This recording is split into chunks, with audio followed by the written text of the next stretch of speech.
Well, here we are again. Welcome you guys to Random Radio. My name is David Bolander, and I apologize for not getting this episode out on time.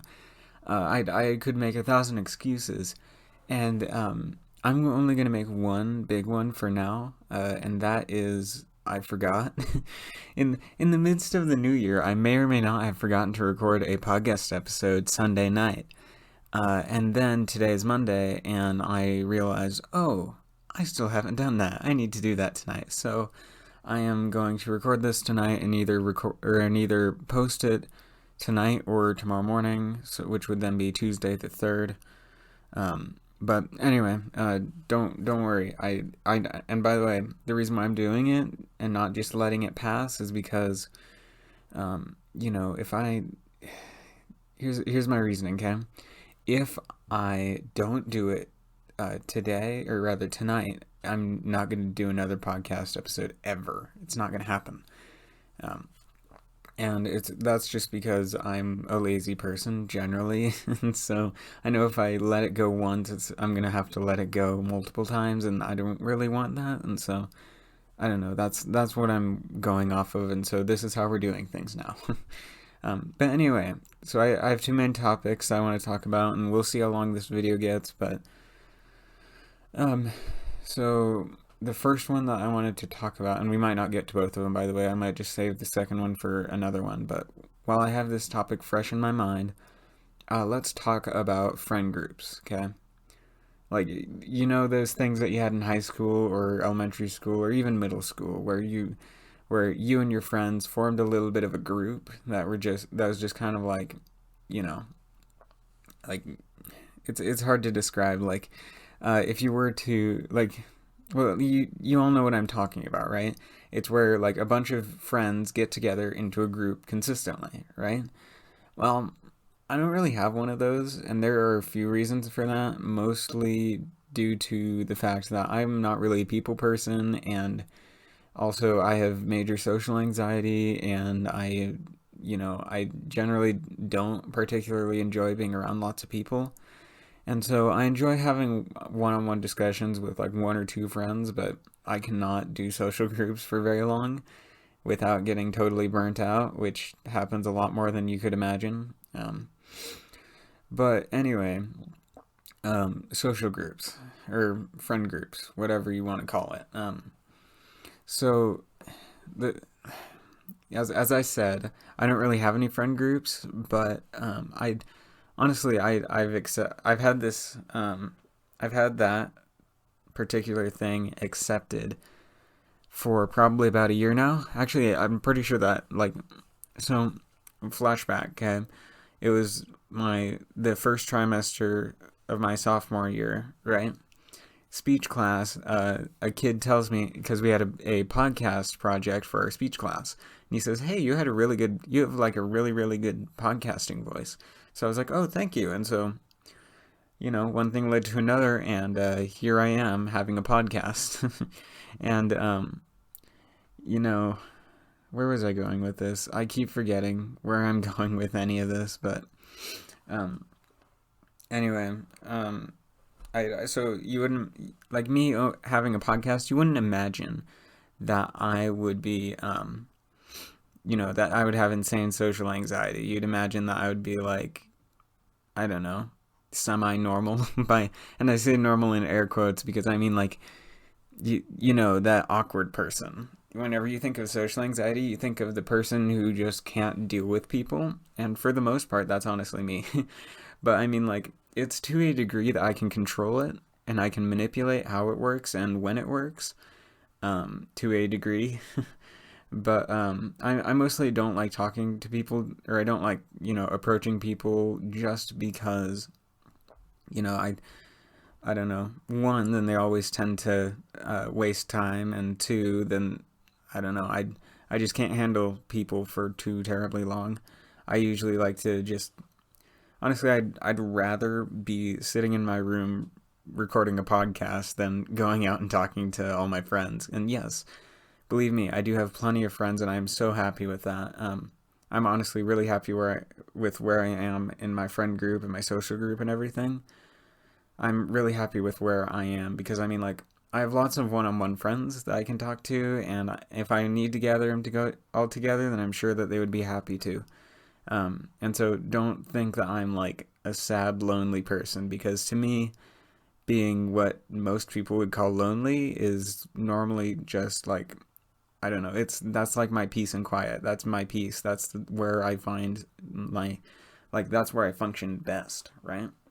Is when other people aren't really around or there's some background noise. That's where I function at my best versus most other people, the majority of the world, I'd say, which actually functions highly off of just, running off of other people, and that's not necessarily a bad thing either. Like, it's good, honestly, if that's what works for you, then it's good to have lots of friends and to have a big friend group. Like, honestly, that's amazing. Good for you, bud. But just for me, friend groups don't really work out very well.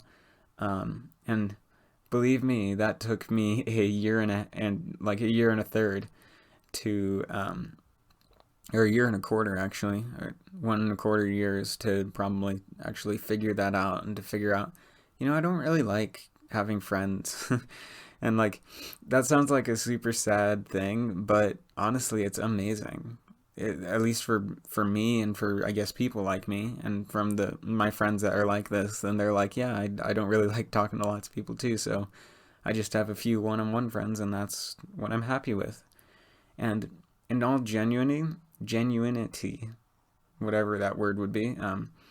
Anyway, uh, in that sense, then, like, I'm a happy person. Believe me. Like, don't think that I'm like a sad person who really just wishes that he had more friends. No, I believe in my heart, and that I'm a happy person, right? That, you know, it's very difficult to describe, how to describe it to people, because everybody that I tell this to is just like, no, but you must be so sad not having any friends. And for me, then that just doesn't really make sense. I don't really like having lots of friends. As I said, I'd rather record a podcast video in my room alone than go go up and talk to friends. Now, let me say this: I'm I won't necessarily avoid people. I love talking to people one on one. I just can't do like big, massive groups. They just overwhelm me for some reason. My brain just can't quite handle it. Maybe it's because it subconsciously tries to listen into like everything. But for me, then that kind of stuff, like big groups, don't really work, which is just a me problem. But yeah, that's one of the biggest things with me and friend groups. And I mean, like, my friends have big friend groups, right? I can't really hang out in those friend groups just because personal choice. But I'm really happy that they can learn to accept that, oh yeah, this is what I want, and this is what I'm happy with, right? Like, they're super happy having big, huge friend groups, but they're also pretty good at having one-on-one conversations, which is amazing, honestly. The fact that people are out there that can actually do that, that can actually like function how they want and how they're happy, and make other people happy in reality. Like, as I said, I won't necessarily avoid people just because I don't really like talking to lots of people. I'm just, you know antisocial in a way. But it's not that I'll avoid people. It's like, if you talk to me, then I'll totally be super, super happy to see you, right? It's just a matter of when you come on with your big, huge friend groups, and I'm totally not going to come up and talk to you. Heck, I probably won't ever come up and talk to you, but just because that's a personal decision. But that's how things are sometimes. And I'm happy with it. I'm happy with my situation, no matter what other people tell me I should or shouldn't be happy with. I'm happy with what I've got. But yeah, and and my dad, I know that when he was in high school, he had a big friend group, as far as I can tell.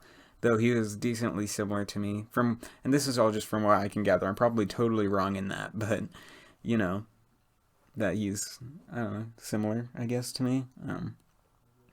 But anyway, and my mom didn't really have too many friends in high school, and she gained all her friends in college and through work and stuff like that.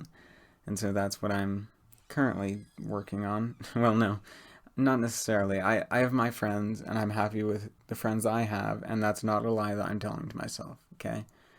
Like, a lot of people, I've had a fair few people tell me, well, you're just lying to yourself, right? And I've had that thought come up to myself.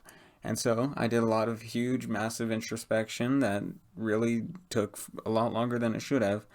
And I learned this about myself, that I really am just not a people person, and I'm okay with that, and that everybody should be okay with that. Like, I guess that's the point I'm trying to get to for this podcast, and that I've been struggling so hard to get to so far this episode over the past like 10 minutes, I I didn't really know how to describe it very well. Basically what I'm trying to say is that like it doesn't matter if you have lots of friends or if you have no friends or if you have just like a couple, just a handful. It doesn't really matter. It just matters on what you're happy with, right? If you're happy having lots of friends, go for it. Have lots and lots and lots of huge friends, have huge friend groups, right? Do that if that's what makes you happy. If it makes you happy to sit in your room alone, make sure to go out and touch grass every once in a while. But believe me, like don't feel sad for yourself if you are happy, right? If you're a happy person and and you've done introspection and you're just like, yes, this is what I want, definitely, then there's no reason to feel sad about it. There's no reason to be like, well, I'm not as good as this other person because they have lots of friends. No, that's not how this works. It works more on a basis of what works for you. It's, I guess, to put it in a metaphor, then it's like skiing, or it's like learning how to ski, right? All as you're driving up to wherever you go skiing, all your family and everybody who's going up with you is going to tell you, like, oh yeah, this is how I ski, this is how I do it, this is how you're supposed to do it, right? And this is what other people will probably tell you, right? But the truth is, and this is mostly my advice, but also a lot of other people's advice, believe me, for skiing specifically. But I mean, this works for everything, really. It's you who really needs to figure out what works, right? Like if so, there are two main ways of like I guess stopping in skiing, which is to make a really sharp turn or to do something like a pizza shape with your skis, right? And so my dad, he does the sharp turn because that's what he was taught and that's what he's comfortable with, right? And honestly, it just depends on the person on who likes to do the snowplow or the pizza versus who likes to do the big turn. Like I like to do the pizza, right? That's what I do. Just because that's what works for me. And I don't know. It's I mean like all the greater to you that you can figure out this is what works for me, right? Because that's all that really matters is that it works for you. And that's what I think that's what I've been trying to get at this whole episode. But um yeah, I guess don't be sad that you don't have too many friends. If that's like if you want lots of friends, believe me, every friend out there that you will ever make is only 24 hours away. That's at least that's what I've always been told, and I truly do believe that you know um, every friend that you will ever make or every friend that you want to make is 24 hours away. All you have to do is go up and say hi, right? And usually, most of the time, that's a pretty good indicator of, oh yeah, this is going to be my friend, is if they say hi back, even, right? Like it's I won't say that it's not going to be hard because I know that it's going to be hard. That's just a fact.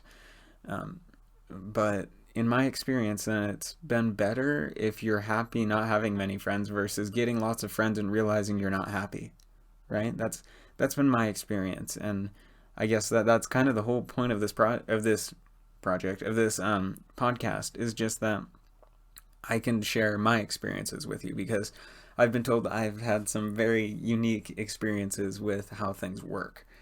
And so I guess that's the whole point of this podcast is just to be like, hey, this is what works for me. And honestly, if it doesn't work for you, that doesn't mean that all hope is lost, right? There are other things that you can try, and there are are a whole bunch of different ways that I'm sure you will be able to figure out that will work for you, because not everything works for everybody. It's not a one size fits all, right?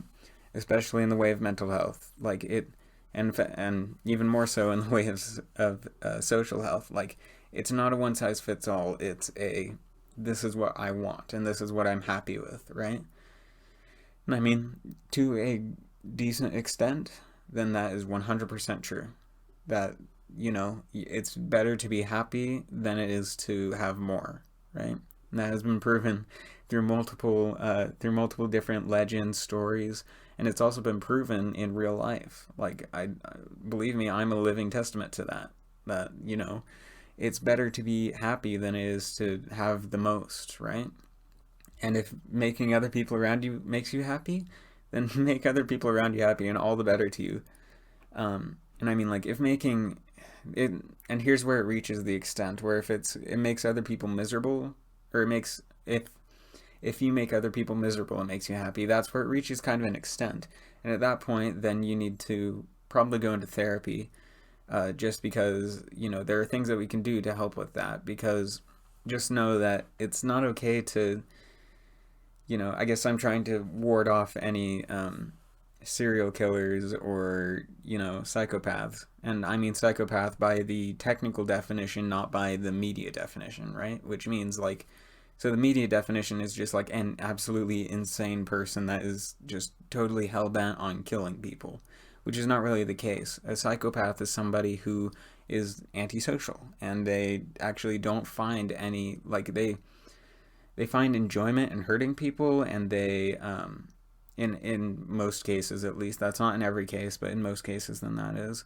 and then, but anyway, I wasn't here, I guess I'm not here to give you a psychology lesson on psychopaths or sociopaths, but I mean, just find something that works for you, right? Whether that be having all the friends, or having no friends, or having a few friends, if whatever works and whatever makes you happy. And just, I guess, try to remember that. And honestly, it works for every aspect of life, right?